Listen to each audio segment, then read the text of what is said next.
A subscriber just did me a huge honor. He drove up from New Orleans to drop off 3 amps, the first of which is this JCM 2000 dual super lead, the DSL 100. He suspects that one of the tubes is not lighting and it's been kind of buzzy and hissy for him. So I said I'd be glad to take a look at it. Now, about a week or two ago, I don't recall exactly, Christmas is kind of a blur, I had one of the new DSL 100Hs in, and it had relatively minor issues, no big deal. And someone was kind enough to rake me over the coals, saying that I had no idea what I was doing, and I had a lot more to learn about Marshall DSL series because I didn't even check for the bias drift. I didn't even check for this. I didn't check for the bias pots being bad. I didn't heat up the board and all this stuff. And all these things are things that you do as a tech if you have a JCM 2000 DSL 100 or TSL or the 50-watt version. Those are problems that all good techs know about with the JCM 2000 DSL and TSL series, and I do all that, and I've discussed those in great depth in other videos on this channel. What good techs do not do, person who raked me over the coals, is criticize other techs and then not get the model right. So you're criticizing me for not knowing how to work on a model I was not, in fact, working on. So, when in doubt, sit on your hands or show some basic manners. Anyway, let's see if this 2000 has the issues that other DSL 100s can have, specifically bias drift. And we'll see if there are any other issues the amp might have, even if the board's okay. So let's open this up and see what's up. Well, I've got some bad news for the owner of this DSL.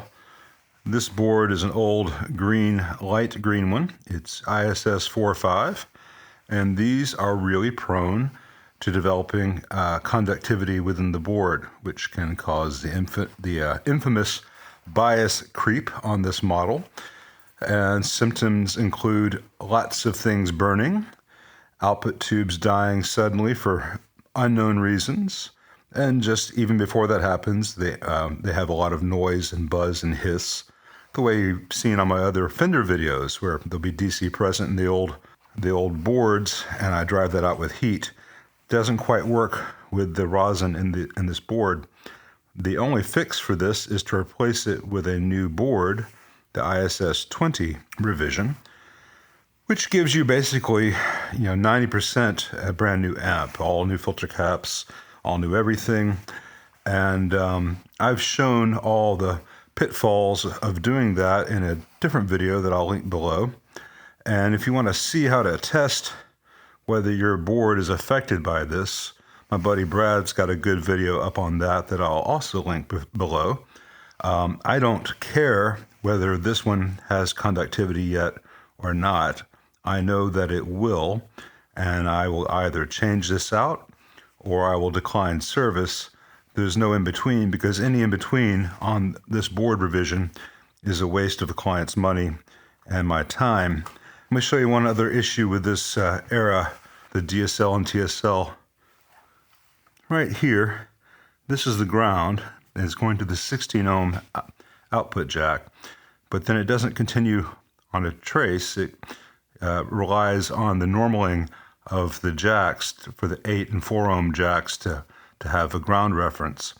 And usually when the contacts on this jack get corroded, then you lose your ground reference for your 8 and 16 ohm, so your 8 and 4 ohm outputs, and you can lose your load and then blow a tube or blow a transformer. And the solution for that is just to do a bridge right here of some bus wire, so you're not relying on the normaling for that. Isn't that fun? Isn't that a neat thing that they did? Anyway, that's an easy thing, pending the owner's decision on whether to have his board changed out. And there's some kind of liquid spill here, or it might be just humidity. This amp is from New Orleans, where it gets very humid, and there's some salt water in the air a lot of places. And this 9-pin jack and this 5-pin jack, These are the same jacks used on the effects loop of a Hot Rod Deluxe or a Blues DeVille, and they're prone to broken solder joints.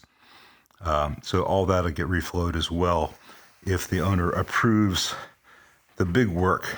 And this is sadly an all or nothing proposition, but if you like the sound of the amp, that's the only way to get it long term, is to replace the board.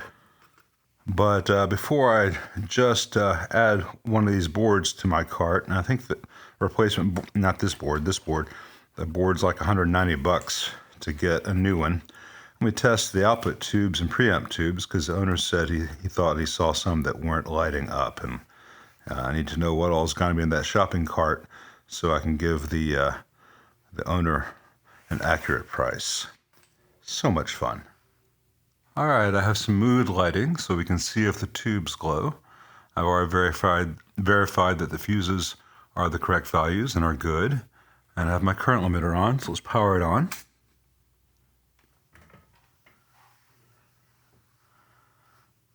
All right. And the leftmost tube is glowing. The second from left is glowing. The second from right output tube is not glowing at all, and the one on the right is glowing. So the owner is correct. He has at least one bad output tube. All four of the preamp tubes have some glow. Let me turn on some lights so that it doesn't look quite so emo in here. So yeah, this tube is really most sincerely dead. Let me power the amp off. There's no sense going any farther. Farther. Hello, Mudda. Anyway, the owner was concerned about this tube, and he didn't do anything else. Once he saw that tube wasn't lighting up, he made arrangements to bring it to me, and he's absolutely correct. So any other sound that he's having with this amp is going to be thrown off by this tube being out, and you have wildly asymmetrical output as a result. And given the bias woes of this series with this board revision, I really think we're going to need to get him either at least a new pair of EL34s that are matched to the other pair, and they'll have a spare, or preferably a new quad of matched EL34s, and the new board with all that entails. So, I hope he loves this amp. It will be a good bit of investment, and it kills me that Marshall they sold thousands of these with defective boards, and they were known to be defective, and they made a whole bunch of circuit revisions and didn't fix the problem. And revision 10, ISS 10, fixed one thing, made other things worse, et cetera, et cetera. By the time they got to ISS 20, they'd solved the problem, but in any other industry, this would have been a class action lawsuit or a massive warranty recall. Any smaller company had done this, they would have gone out of business. But people keep paying the Marshall tax. I don't get it myself.